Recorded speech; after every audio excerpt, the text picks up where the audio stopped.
marami pang hindi sang-ayon galing sa matataas na posisyon.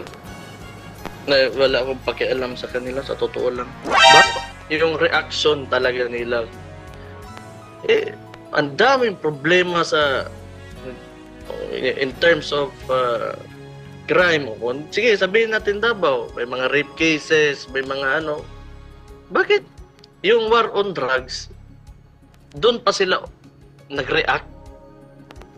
Na pwede naman na, you know, these are people that are selling drugs, sinisira yung mga community, and yet, dyan pa sila mag-react. If ever, na totoo talaga,